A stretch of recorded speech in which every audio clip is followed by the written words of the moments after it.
rise.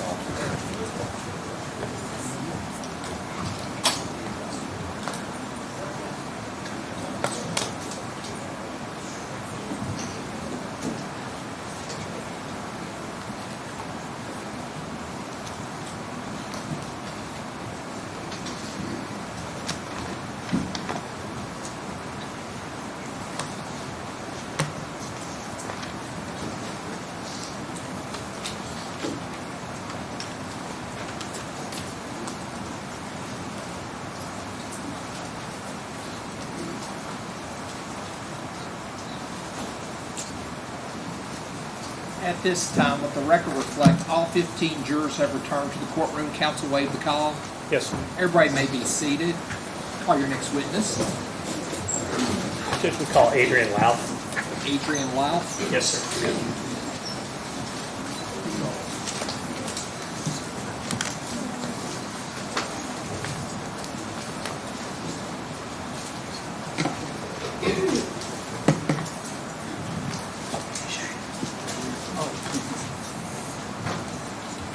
Sir, if you'll raise your right hand for me. Do you swear or affirm the testimony you're about to give will be the truth, the whole truth, and nothing but the truth? I do. Thank you, sir. Please have a seat right over there. Try to sit as close to the microphone as you can, and please answer all questions asked of you. Mr. Butler, proceed when you're ready. Certainly. Sir, could you introduce yourself to ladies and gentlemen of the jury, please? Yes, my name is Adrian Louth. I'm an associate professor of computer science and engineering at the University of Louisville. And sir, let's start with your a little bit about your educational background. Can you tell ladies and gentlemen of the jury where you went to undergraduate? Vanderbilt University in Nashville. And what did you study there, sir? Computer engineering, And then did you obtain a master's degree? master's and a doctorate, yes. Okay. And where did you get your master's degree, sir? Also Vanderbilt University. And you said you got a PhD, and what was your PhD in, sir? Electrical engineering, And where did you get that? also Vanderbilt. So when did you get your PhD? 2010. And let's talk a little bit about what you teach at the University of Louisville and how long you've been there. Yes, I've been teaching there for over 13 years. My 14th year is coming up. I teach a variety of courses, computer networking, cybersecurity, hardware classes where we work on embedded devices, and a couple other courses as required by the department. Okay, you used the term embedded devices. Can you just explain that a little bit for us? Yes, any special purpose computer. It might be a smartphone, it might be a thermostat, it might be a process control at a nuclear power plant. They're all kind of embedded devices. As part of your professorship at the University of Louisville, are you in a special training program? Or do you train students for a special program? Yes, so I'm our point of contact for the National Centers for Academic Excellence in Cyber Defense Education, so I train students to become the best of the best in cybersecurity. And your students, have you sent students to the NSA? Yeah, a lot of three-letter organizations. And as well as the CIA and the Department of Defense, correct?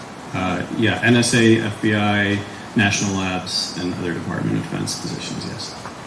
Now, in this particular case, the ladies and gentlemen of the jury have heard a fair amount about cell phones and probably a layman's term, tracking cell phones. I know that's not what a scientist would say, but can you tell ladies and gentlemen of the jury what type of training experience you have in analyzing phone data? Sure.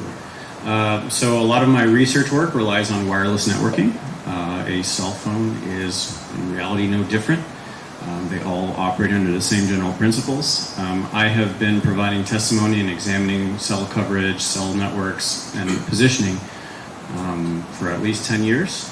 I have the background to understand how the systems work, and we teach them those components in class. Your Honor, I would move to tender him as an expert in cell phone analysis. Any objection? Show no objection.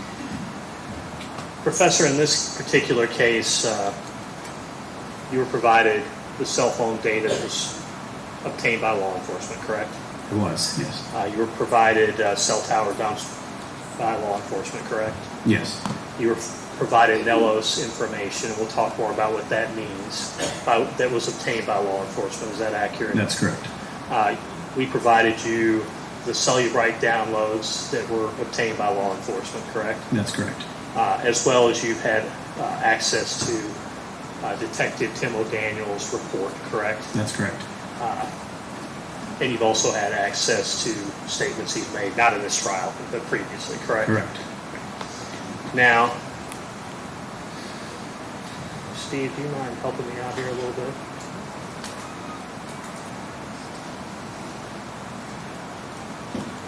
I'm gonna ask Mr. Shorey to write. My handwriting, Your Honor, is not very good, so.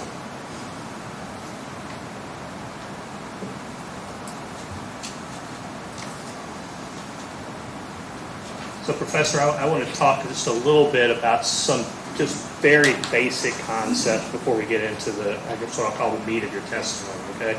Sure. Let's start with CDRs. Can you tell we call detail records? Can you tell, ladies and gentlemen of the jury, what a call detail record is? Absolutely. Every time you make or receive a phone call, use data on your smartphone if you're not connected to Wi-Fi, or receive a text message or send a text message. The carrier, your cell service provider, will store a record about what cell tower you were connected to.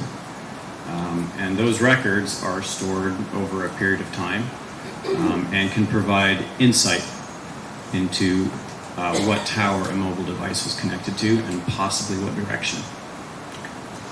Now, to break that down a little bit, and we've heard a fair amount about call detail records. It tells you what tower, and that's the coordinates on the. Well, in this part, for this case, it's AT&T records that we're talking about, Right. Steve Lawson. It tells you what tower that AT&T recorded the device hit on, correct? That's correct. And it tells you what direction sometimes that the call came from, correct? Yes, a cell tower is divided into three faces, and a cell device is typically connected to one of those three. Now, the ladies and gentlemen of the jury have also heard a little bit about Nellos data, and that's a specific term related to AT&T, correct? Correct. It's a network location service. For example, Sprint and Verizon have something similar to that. Yes, each carrier has their own version of this. Can you, in layman's terms, explain to us what Nellos data is, or network location data? Yeah, so if your phone wants to know where it is, there's a number of different ways it can do this. It can turn on its GPS. The problem with GPS is that it's a bit slow and uses a lot of battery.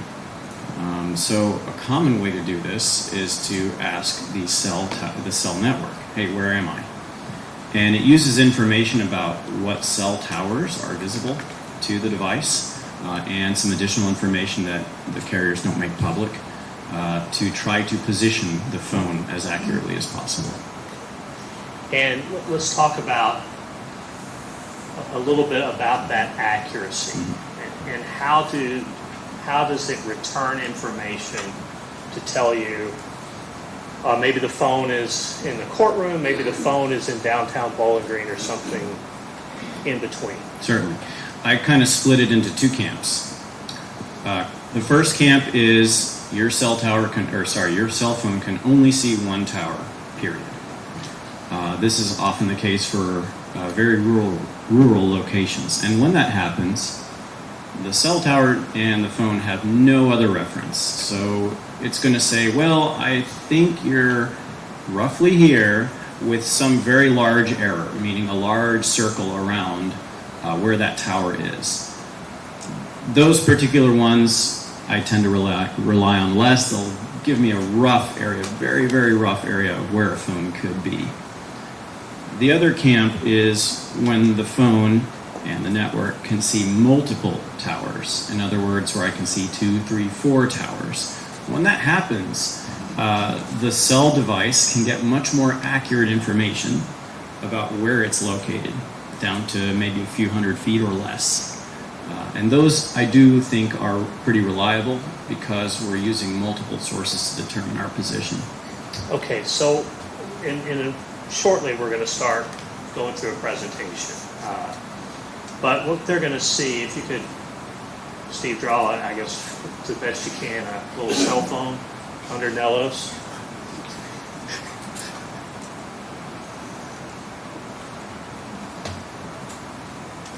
and a circle around it. And so, Professor, if I understand it correctly, when you have Nellos data, it tells you where the phone is likely to be within this radius, correct? Right. It gives you a point about where it thinks it is, and then kind of it hedges. Right. It says you're probably somewhere within here, within a certain degree of confidence. And if you could tell, ladies and gentlemen of the jury, based upon your experience in reviewing these and your experience as an computer engineer, what typically do you look at as the radius that you find, I believe that to be reliable, versus I don't pay a lot of attention to that, it's just it may not be accurate at all? Right. So in all of my time, specifically looking at AT&T and Nellos data, when you have a point and its circle around it, its error is about a mile, 1,500 meters, that tells me that it can only see one tower, and that kind of data is typically less reliable. I don't like to use it. If I see an accuracy 600 meters, which is close to 1,000 feet. Sorry, I apologize. Close to 2,000 feet. That I find more reliable because it's using multiple towers to give you a location. The way you can think about it is if you have multiple friends spotting you in the middle of the field, if you have just one person spotting, it's kind of hard to tell the difference. If you have multiple people spotting you, maybe you guys can coordinate and better locate something. So 600 meters and less, I tend to find pretty reliable in locating a device. And over the course of your career, I think you said you've been, outside of just the education, the teaching, you've been looking at cell phone data for quite some time, Yes. correct? So This is not just the product of reading it in a book, this is actually experience It's looking at experience, it. yes. Okay. Now, the ladies and gentlemen of the jury have heard information about Google location data, which is different. Correct. Can you explain what Google location data is? Absolutely. So, starting about 10 years ago, right around 2015, Google started offering a service called Google Location History. And that service allows you to track essentially your phone and kind of build a timeline of your activity over days, months, weeks, years. And that location history uses a number of different sources to get where your location is. It can use cell towers, which give you a very rough idea. It can use GPS, which gives you a very precise location, but remember, it uses a lot of battery. And the third source is Wi-Fi networks. Basically, if we've seen this Wi-Fi network before and at some point we've turned on our GPS, we can roughly know where that is time and time again, roughly. Okay, and if you could go ahead with and write Wi-Fi on this for us, Steve. Okay, I suspect everyone in the courtroom has a Wi-Fi at this point in time if they had internet. It's probably accurate. Now, on a basic level, have you had an experience where you've been walking in Louisville where you look at your phone and you see countless Wi-Fis on the phone? That's correct. Explain how connecting to the Wi-Fi, seeing a Wi-Fi, if you can explain these basic concepts to people. Sure. So one thing is connecting to a Wi-Fi network. That means that you want to use that network's data. Okay, that's one thing. But I think what you're going at here is that your phone is always scanning for networks, always. If you go to your Wi-Fi settings, you'll see a list of network names. That's because your phone is always checking for Wi-Fi networks in the background, even if you turn it off. Not your phone, but even if you turn off Wi-Fi. And the reason for that is because we can kind of, and when I say cheaply, I mean with a little battery, we can cheaply guess our location by knowing which nearby Wi-Fi networks there are. And that's a product of many years of Google collecting information. It can vary quite a bit by device to device, but it sort of gives a rough area. Now, if my phone were to say Wi-Fi Warren County Judicial Center, does that mean I'm necessarily sitting in Judge Sims' courtroom? No. Okay, can you explain that for us? Sure. So your phone will use information about what networks it sees to guess its position. But here's the thing, wireless networks radiate around, and they're accessible outside of this building, they're accessible inside of this building, and especially 10 years ago where the technology was less developed, it's not going to be able to place you in an exact position. And kind of like Nellos and kind of like call detail records, there's an error. And that error can vary quite a bit, whether you have a Samsung device or an iPhone or an LG device, whatever it might have been at the time, and however good its Wi-Fi radio was. So, and with Wi-Fi, can the strength of the Wi-Fi vary? Oh, absolutely. It can vary based on the hardware that you have, so what kind of Wi-Fi radio you have, how it's mounted, how it's positioned. Can a booster affect that? Absolutely. And is there any way without being at the location at the time and the date to know exactly how far a Wi-Fi can be seen by phone? No, you'd need to measure it on site. At the time? Yes, based on the hardware that was there. Now, and along those lines, if you had two Wi-Fis and I had my phone out, and I put my phone in my pocket, can that change which one it's seeing? Yeah, so this is one of the things about what we call radio frequency communications, which is Wi-Fi, cell phones, all that kind of stuff. It changes a lot. You could put your phone in your pocket and all of a sudden you're not going to see the same networks at the same strengths because your leg will shield some of that incoming radiation coming into your device. Electromagnetic radiation, that's what we call the signals that Wi-Fi and cell phones use. And so, yeah, it can block it. It can change how the phone thinks it's seeing networks. Now, kind of getting more into the specifics of the case. Sure. Okay, let's start with Crystal Rogers, Mm-hmm. where you provided Cellubrite phone for Miss Rogers. Yes. Or Cellubrite download, I think. Correct.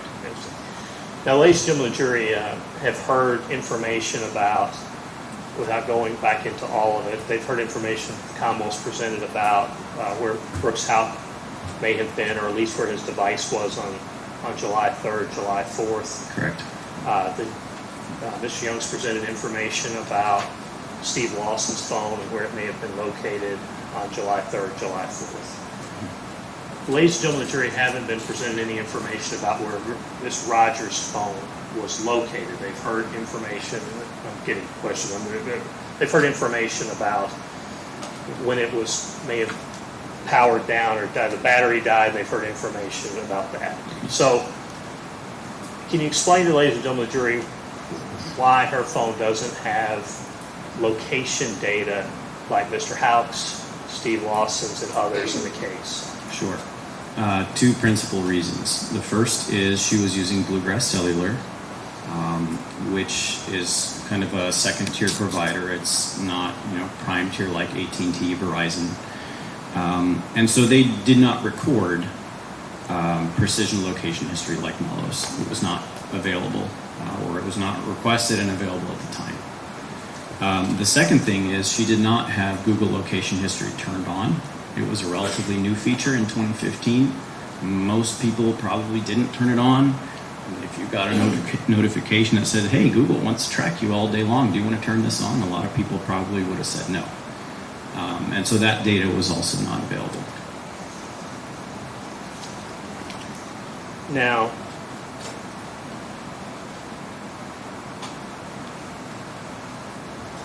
we heard information about Nick Houck. When does his phone go off and you no longer have Nellos information, if you recall? I believe I'm a little bit fuzzy. I apologize. I believe it was somewhere around July 3rd. So, to refresh your memory, I think it's the morning of July 3rd. Does that sound right? It sounds about right, yeah. Okay. Early morning. Now, we've heard information, or Joseph Lawson is on trial. We have heard no information regarding cell phone or Google location data regarding Joseph Lawson. Was that obtained by law enforcement? Not from what I could tell. We've heard testimony from a man named Charles Girdley. Did law enforcement obtain any call detail records or Nellos data from him? I believe there was call detail records, but not in the period that was requested. Okay. Now, let's go back to this. You have a tower, and I think you described that there's 3 sections to a tower, correct? Yes. And if you could put up Detective O'Daniel's slide with the cell. And Professor, if you can see that, great. If not, if you want to grab the microphone, you're welcome to come down. I can see. Okay. So here we have for the jury, we have Bardstown, and then the dots Detective O'Daniel expressed to us represented cell towers in 2015. Yes. So, are there any cell towers in close proximity to Boston Road other than the cell towers down here that are north of the Bluegrass Parkway? Yeah, so if you were traveling on Boston Road, your closest cell towers would be the ones that are kind of across the Bluegrass Parkway. So cell carriers will place cell towers in the positions of highest traffic. And when we talk about sectors, Detective O'Daniel explained to us that sectors are typically roughly divided into 120 degrees. Yes. What is it telling you when you say the sectors, for example, 350 degrees coming from the north versus whatever, 70 degrees coming from the southeast? Yeah. So it gives me a pretty rough idea of where the device might have been located. If you kind of think about it as a pizza slice, it's a rough approximation. But you can roughly tell if you're connected to that cell tower, roughly what direction, as the crow flies from that tower, you are located. Now, how does being in a rural area, let's start with the city. Mm-hmm. Let's put us in downtown Louisville. Is the cell phone always going to connect to the sector that is closest to it? So dense urban environments like cities are a nightmare for figuring this out because there's a lot of overlap between cell towers. There's a lot of cell towers. You've got tall buildings that can reflect signals pretty efficiently. And so it's not so clear in a densely populated area from a call detail record where exactly, in which direction, if you had to go from the tower, roughly, it's not so clear where that might be because there's a lot of overlap. Does a cell phone typically connect to the cell tower from which the direction of the call or data is using? Typically, but in an urban environment, it also may not. There may be a lot of calls happening on one tower and you get shipped to another. How about in a rural area? Rural area, the whole picture changes because the density, so how many towers there are, is a lot less. And so you're much more likely to be connected to the nearest tower. And because there aren't as many obstructions, buildings, things like that, you're more likely to be, if you were to sit on top of the tower and point your hand out in the direction that that face is pointing. And how might the time of day impact whether you're hitting the tower that your phone is facing, the sector that you're facing versus, so for example, if I'm in Rupp Arena, 23,000 people are getting out to talk about UK winning versus I'm in the middle of Allen County and nobody's around. How might that change with call volume and how it may impact what sector you hit? Right. So each tower has a limit of how many calls it can surface. And they're placed in part to make sure everybody has coverage and also to ensure that there's enough to service the amount of traffic that comes through. If you've got a big football game or basketball game, one tower isn't going to do it. You may have to have multiple. You might even have little microcells that are able to direct some of that traffic.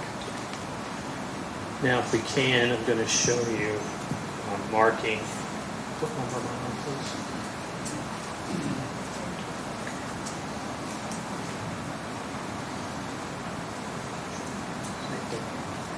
Can I approach, Judge?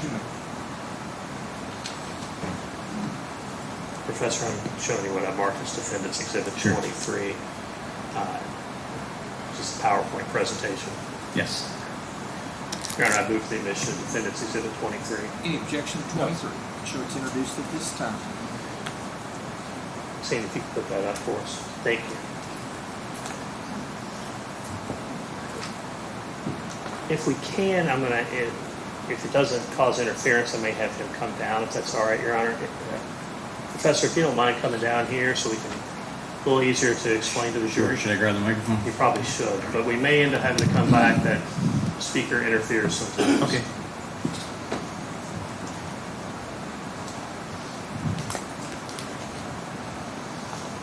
Okay, if you can, we had asked you to look at the period between 11:50 p.m.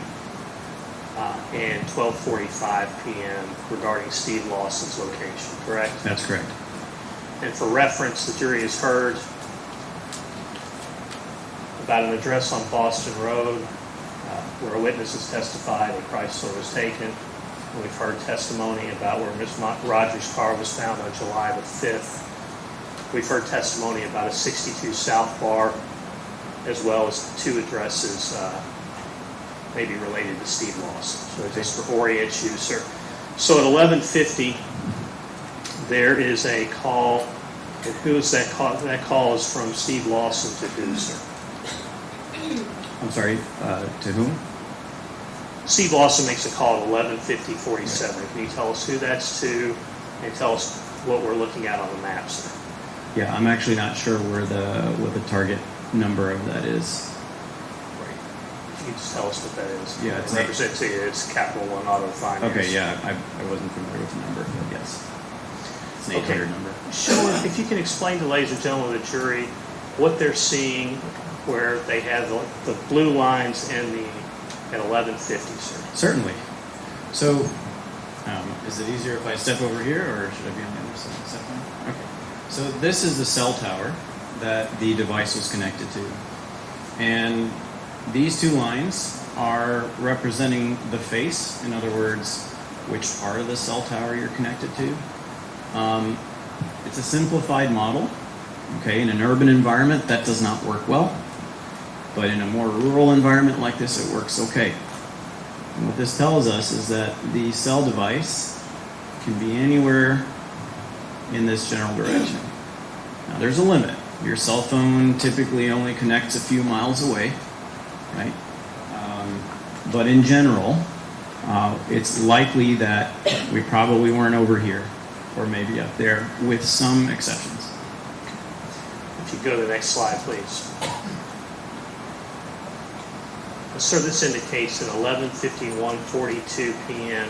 data call on Steve Lawson's phone. And we touched a little bit on this before, but I want to go back so I make sure the ladies and gentlemen understand. Sure. What is a data call?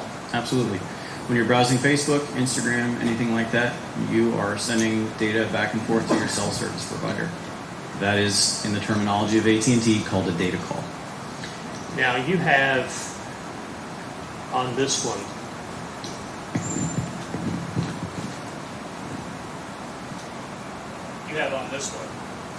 that there is a first, second, and third entry, and you have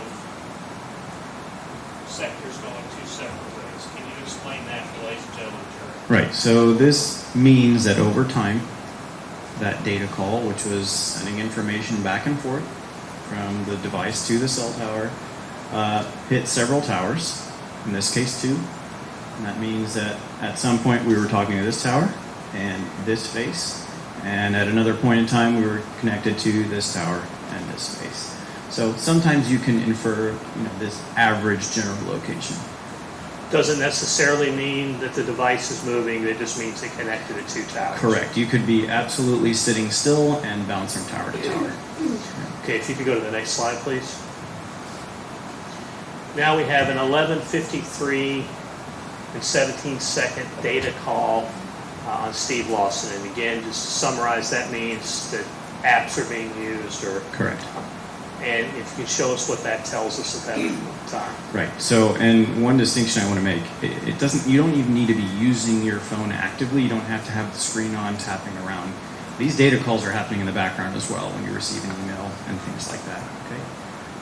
And this tells us that at the time, the device was connected to this particular cell tower and in this general direction up here, plus or minus a few miles. Okay, at 11:53 and 20, the next slide, please. Steve Lawson again calls the Capital One number, and that call lasts for 3 minutes and 6 seconds. Can you show, ladies and gentlemen, the jury, what that data is telling you? Yeah, so it generally, in this case, might convey motion, or it might just be sitting at an intersection, again, bouncing across 2 towers there, depending on how much congestion there is. Now, the next slide, please. At 11:56 and 26 seconds, we have a 4-minute and 49-second data call. And before we get into this actual slide, can you explain to the jury, because it took me a while for you to explain it to me to understand this. So does this mean I'm on ESPN for 4 minutes and 49 seconds? No. So AT&T keeps track. They have their own way of accounting for the data call. It's not necessarily that you were always on the same app for a certain amount of time. It has actually no way of tracking that. They don't make that clear what denotes one data call versus the next. Sometimes it's exactly 1 hour, and sometimes it's less. Okay, and on this particular one, the first entry shows us what? And that's at 11:56 p.m. Right. So this one over here? Yes, sir. Yeah. So this indicates that we were connected to this cell tower at the time, and that this is kind of a rough area of service. And the second one, and then we're going to talk more about this later, but the second one up there that says 11:56, it's the top right-hand part of the corner. It says no direction given. Can you explain that to the ladies and gentlemen? Sure. On occasion, records that are gathered by AT&T are missing the face. Remember that I said that a cell tower has 3 faces, 1, 2, and 3? Sometimes that information is missing in the call detail record, and you can see that up there at the top right, where the face direction is not provided. We call that the azimuth, but in any case, it was not provided in the records. And if you can slide that, make it smaller again. And at the bottom, we have information, Capital One, and it says cookies. Can you explain, show us the time there and explain what cookies are? Absolutely. So many of you may have experience with these, but anytime you go to a website and have preferences, or you log in, or even if they want to kind of track information about you, they'll generate a small little file on your phone, and it just contains just enough information so that when you go back to that website, your preferences are saved, you're still logged in, those kind of things. And these cookies were generated upon visiting the Capital One website at 11:59, 55, and 11, and another one, presumably with different information, but about the same website. And that is the cookies related to CapitalOne.com. Correct. Is occurring during this data call that begins at 11:56, correct? Yeah. Now, if you could go to the next slide, please. Now, this is a call that's made this is actually a telephone call, correct? Mm-hmm. At 12:01 and 55 seconds. And Steve Lawson calls Joey Lawson. The call lasts 6 seconds. Can you tell, ladies and gentlemen, jury, what you're seeing here? Okay, so the device is connected to this tower up here with a rough service area, in this general area. Again, you can't place anybody exactly. You can't say you're on this road or you're in this house. You can just tell, on average, they're connected to this cell tower. And if I can, before we move to the next slide, try not to make this thing go off. Orient us, this is the Bluegrass Parkway, correct? Yes, This is Boston Road. correct. Yeah. And this continues north on Boston Road, correct? I believe so, yes.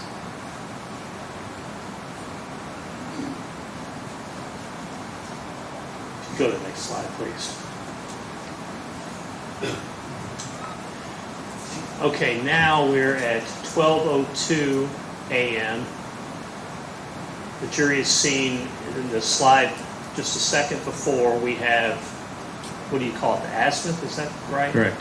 So the azimuth's the little semicircle in between the two lines, correct? It basically tells us which direction on the compass we're facing. Okay, so a minute ago we were facing kind of the northeastern direction, and now we're facing southwest. Right. Okay. If you go to the next slide, please. At 12:03 a.m.,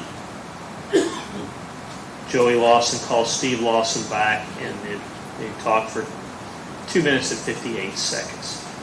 Can you show, ladies and gentlemen, the jury what direction the azimuths are pointing there? Yeah, they're pointing slightly northwest. Again, device could be located in any of this general area. And we're still at this point in the, generally speaking, in the Bardstown city area, correct? Yes. If you could go to the next slide, please. Now this is a data call. So again, this would be apps or looking at some sort of something Or anything happening. or in the anything background. happening on your phone. And I want to stop there because I think that's important. If that could be an app updating, it could be all sorts of things, correct? Yeah, I mean, your phones are doing this right now, and so is mine. And that at 12:06 a.m., it shows a data call, and the azimuth is pointing northwest in the direction of Boston Road as you're leaving Bardstown, correct? Yes. Now at 12:07:45, you see Steve Lawson makes a call to Brooks Houck that lasts 15 seconds, correct? Yes. Okay, and that one is southwesterly, southwesterly facing, correct? Yes. Yeah. Now, you can go to the next one. This is the first slide we've talked about Nellos location, I believe. Right. Okay, so we just showed, ladies and gentlemen of the jury, an azimuth that was somewhere in that general area, correct? Yes. All right. Now, can you explain what they're seeing to them now? Sure. So when we were talking about location services, how do you find where a phone is? We mentioned there's a number of different ways you can do it. You can use Google services and guess with Wi-Fi. You can turn on a GPS, which most services don't do unless you have literally a map open. And this is the third means. This is by cellular network location systems. And AT&T calls this Nellos. And these circles that you see are where AT&T, the network, not the phone, but the network, believes that this device is located. The smaller the circle, the more confident it is located right there. The larger the circle, the less confident. So let's start with the 12:07:58 a.m. location, which I believe would be, our 12:07:55 location, which would be the The green. green one, yeah. And what meter level are they giving you there? Right. So this is a 300 meter resolution, meaning that this device is within 300 meters of a center point here. So roughly 1,000 feet or so. So AT&T is quite confident that this device is located within 1,000 feet of a point in the center. It could be right on the ring, it could be right on the edge, but somewhere in that green circle, AT&T is quite confident that that device is there. And at 12:07:58 a.m. If you can, that's the blue circle. Correct. If you can explain that Right. for me. So at this time, the blue circle, again, it says we're roughly within 1,000 feet of the center point here. These two overlap. The green and the blue overlap, and that could happen entirely while sitting still, or it could happen while moving. And the final one on this slide, sir, is 12:08:01. And how many? That gives a likely better than 100 meter. Can you explain that? Yep, so this is better than 320 feet. AT&T thinks this device is right somewhere here. Keep in mind, this is not something you can change. This is something the network does. Okay, so you can't, I can't sit here and take my phone and say, hey, Verizon, I'm going to fool you. It doesn't work that way. And if we can go to the next slide, please. Okay. We've talked a little bit about this, and I think hopefully the jury's starting to understand this, but at 12:08:03, Steve Lawson's phone has a data call that lasts 10 minutes. Is that Yes. accurate? Mm-hmm. Okay, if you can explain to the ladies and gentlemen of the jury on the right-hand side why we have all these different coordinates. So this is the part that gets confusing, even for people that are used to looking at these records. This means that at some time you might have been connected to multiple different towers, but it doesn't mean they all had to happen at exactly 408. So you might have started the call here and hit off these next 5 towers and ended the call somewhere else, but they are all associated with the 408 timestamp. It's confusing. I wish they didn't record it this way, but unfortunately that's the type of records that we have. I think Detective O'Daniel had testified sometimes they call it a handoff. Is that? That's correct. So a cellular network is called that way because you have a number of cell towers that form, they call them cells of service, and you get handed from tower to tower to tower. And that's exactly what's happening in this section here. All of these are grouped under one time, which is confusing. And often I've seen law enforcement ignore the extras. If you go to the next slide for us, please.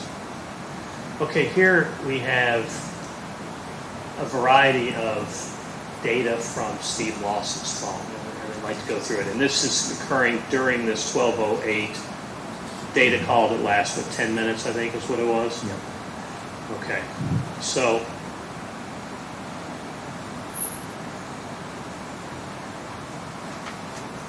cookies, if you could explain the cookies for us, please.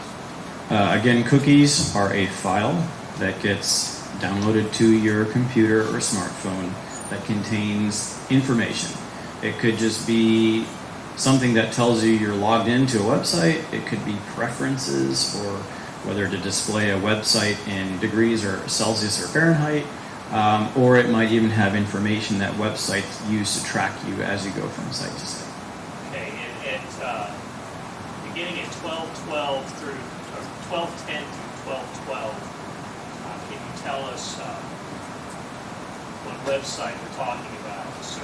Right, so this application is Radaris, which is, I guess, some sort of a people search application. You can find information about it. The service still exists today. Here, the phone accessed the website or something else accessed the website, and here the application that uses that service, Radaris, is installed.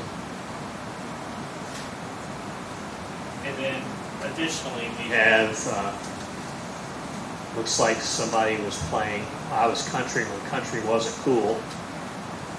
Yeah. Correct. Or they searched for it. This is a YouTube link that was visited, yes. Video. Now, if we could go to the next slide. So this is kind of going back to the slide before the last one, where we had all of the information on the right-hand side of the column, correct? So if you could explain what the first data entry is there. Right. So when we saw those data calls that had many different entries and they were all linked to the 408 timestamp, which is in universal time, so 1208, they are associated with a bunch of different towers. That doesn't mean at 1208 we were connected to all of these. It means that at some point we started the data call, and 10 minutes later, we account for all the towers that we hit at some point. Now, if you could go to 12:18:03, please. Now, this is another data call that is picking up after the 10-minute one that we just got through talking about, correct? Yes. All right. So the first entry, if you can show us where that is. Let's see. This cell tower here, that kind of serves this general region here. Again, your cell device can connect 5 up to 10 miles away to a cell tower, and it's going to pick as close as it can to the nearest one. And that's the first cell tower. And that one is just south of the Bluegrass Parkway. Correct? In Bardstown, correct? Yes. Now, the second entry, if you can show, ladies and gentlemen, the jury, where that is. Right. So this is located north of Boston Road. I believe we calculated it somewhere around 5 miles north relative to Boston Road. And this is a pretty far north cell tower. Based upon your experience, would you anticipate that you would access that tower if you were on the Bluegrass Parkway? No, it's getting too far. And now the third entry we have is the second tower, which is north of the Bluegrass Parkway. That's correct. Now, that one doesn't have an azimuth, or correct? Correct. Okay. And that's because AT&T, with their records, did not provide that. Yeah, the correct? record's missing. Yeah. Now, during this point in time of this 6.5 minute data call, can you tell what the web history is? Yeah, it looks like there was a login for a Google service trying to recover a password for tlawson486@gmail.com. Now, if we can go to the next slide, please. And this is a 12:25:41 data usage. And again, now that is accessing the third tower, which is north of the Bluegrass Parkway, correct? Correct. And we don't have an azimuth there because that information wasn't provided by Correct. AT&T. Now, if we go to the next slide. Professor, you didn't prepare this slide, correct? Correct. And ladies and gentlemen, the jury has seen it. It was prepared by Detective O'Daniel. He testified that he accessed a Google global positioning database that he had access to. And he testified that these were hitting on what's the north side, correct? Yeah. So would that be, and I know you didn't have access to this, correct? Mm-hmm. Would that be consistent with that phone being on Boston Road? Absolutely. And is that consistent with what you've been telling them about where that phone may be located? Yes. We could go to 12:29. So again, 12:29 is a data call. It lasts 48 seconds. And that one is hitting on the second tower north of the Bluegrass Parkway, correct? Yes. And once again, AT&T did not give directional information. Is that accurate? That's correct. Now, if we could go to the next slide. Now, this one is a data call on Steve Lawson's phone at 12:32 a.m. and it lasts 1 minute and 7 seconds. Can you show, ladies and gentlemen of the jury, where that azimuth is? Yeah, so we could be anywhere in this general location here. Keep in mind that the closest cell towers are to Boston Road are at the south. There was the one that you saw earlier far up north, but these are the most likely ones you're going to hit if you're on Boston Road. Now, if we could go to the next slide. This is, again, this is part of Detective O'Daniel's report that the ladies and gentlemen of the jury has seen. And like you, he's going 12:25 to 12:31, and he's put the azimuths on there. Again, he testified that the global position, he accessed AT&T's global positioning, and the azimuths are pointing north on the, as it hits the tower on the And then the second tower, is that also consistent with the phone being on Boston Road? Correct. Now I'd like to go to the next slide if we can. Now we're back to Nellos data. If you can tell, ladies and gentlemen of the jury, what the Nellos data tells you about his location at 12:33 and 14 seconds, please. Certainly. So Nellos, which is the network-based location service, this is what AT&T is doing to locate your phone, is placing the device somewhere here. There's overlap, but these are two requests that are being made. The phone is saying, hey, where am I? And the network responds. There are several towers it can hit off, one to the north, a couple to the south, and as a result, because we have several, we can get a much more precise location point. Based upon Google mapping, is it even possible to get from 12:29 down here up to here in 4 minutes? Yeah, so we calculated this, and the vehicle would have to be running several hundred miles an hour. Now, if we could go to the next slide, which is, this puts the CDR records as well as the Nellos records together, Yes. correct? And is that consistent with what you're explaining with the 12:32 a.m. data use that it be that could access Boston Road? Certainly.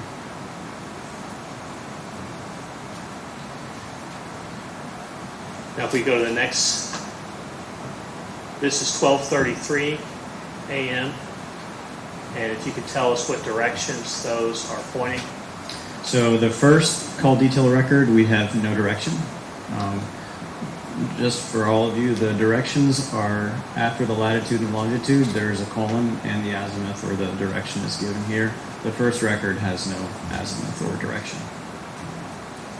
And if we can go to the next slide, please. And again, now we're back to Nellos information. If you can tell, ladies and gentlemen of the jury, what that's telling us at 12:43 a.m. At 12:43, the device is basically right in the heart of Bardstown. And that accuracy is 600 meters. Correct. About 2,000 feet. And if we go to the next slide, please. And that's the same time that we're getting, now this is back to the call detail records, correct? Yes. If we go to the next slide. We have a data call on Steve Lawson's phone at 12:45. It has multiple entries. What does that tell you is essentially where he's located? So this is one of these confusing ones again, where over a period of time, in this case 23 minutes, we hit off of several of these cell towers. This doesn't say that you were at all of these at the exact same time. That just means over those 23 minutes you were bouncing off of various towers. So, Professor, in looking, let's first start with the call detail records, okay? Yeah. In looking at the call detail records from when we first started this presentation to the end, leaving the Nellos out, is that consistent with Steve Lawson's phone traveling from Bardstown down the Bluegrass, or down the Boston Road and back? Yes. Is it based upon the azimuths or the tower sector locations consistent with him traveling down the Bluegrass Parkway?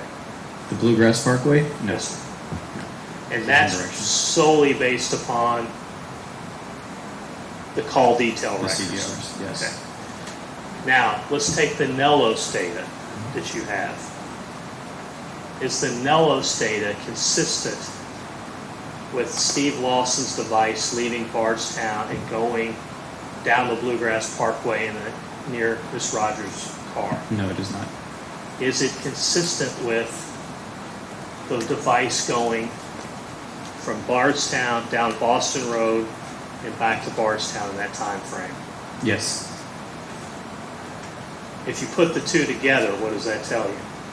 It still confirms to me that the phone was traveling down Boston Road. Now, if we can go to the next slide. We have heard testimony, or we heard in the opening statement in this case that possibly Mr. Houck deviated on his way home into my old Kentucky home. And we ask you to take a look at that. Can you explain this slide for us? Right. So we looked at several positions that were returned in the Google location history, and we mapped how long it would take to drive this stretch. Pull this up on Google Maps. It says it takes 3 minutes.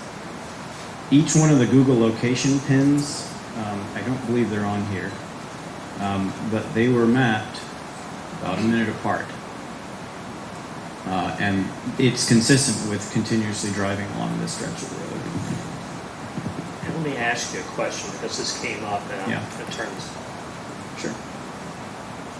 So when the presentation was made, there was a circle over here. I'm not going to get exactly right, but it's generally in my old Kentucky home in this, I guess, circular drive here. Right.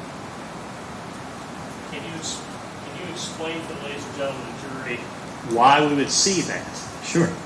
So remember that I mentioned earlier, your phone is always looking for Wi-Fi networks. Even if you turn off your Wi-Fi network, there's actually a setting you have to go way deep in to disable that. Most people never do. Your phone is always looking for Wi-Fi networks in order to tell Google location history and other services roughly where it is. That means it's going to see all these Wi-Fi networks off the side of the road. The point that was found here basically tells us that the cell phone was able to see some random person's Wi-Fi network there. Does Google know that Wi-Fi network? Yes, because it's been gathering this data over years and years and years. That doesn't mean that the phone knew how to connect to it, but it saw it. And over time, it can locate itself by, let's say you're driving by, the cell phone is going to see that at some point. It may be only for an instant, but that's enough for Google location history to say, I think I'm at a data point somewhere here.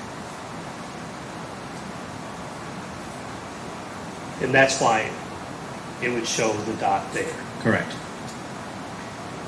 Kind of as we've talked about over here when Steve was making this drawing, with the Wi-Fi, that's why we're putting the device outside the circles, correct? Correct. Yeah. The phone, it's guessing where it is, and that's why you have this radius there. And if you could go to the next slide in the presentation, please. Okay, and now we ask you, based upon the Commonwealth's opening statement, to put these two things together. Sure. Okay, can you first show, ladies and gentlemen of the jury, what we have in red, what time Brooks Houck's phone accessed the Wi-Fi in my old Kentucky home? I'll clarify and say what time it saw it. What time it saw it? I'm didn't sorry. access it. It saw that network at 12:08 and 14 seconds. Okay. And if you can tell us at that point in time where Steve Lawson's phone is located per the Nellos data. Yeah, so at 12:08 and 1 second, that device is located essentially on Boston Road. Is any of the scientific data that you looked at in this case consistent with Steve Lawson's phone being on the Bluegrass Parkway between 11:50 and 12:45? No. Professor, if you want to grab a seat, I think I'm done. I just want to check with Mr. Shoring. Thank you.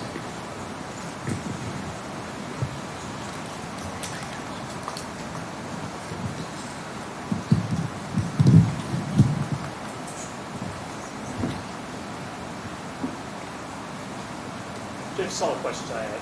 Okay, we'll take a short break. Yeah, I'm Jury. We've been going a little bit over an hour, so I'm going to give you a 15-minute break. The same admonitions are in place. We'll be back in at 1:48 to the vote debate. Got it.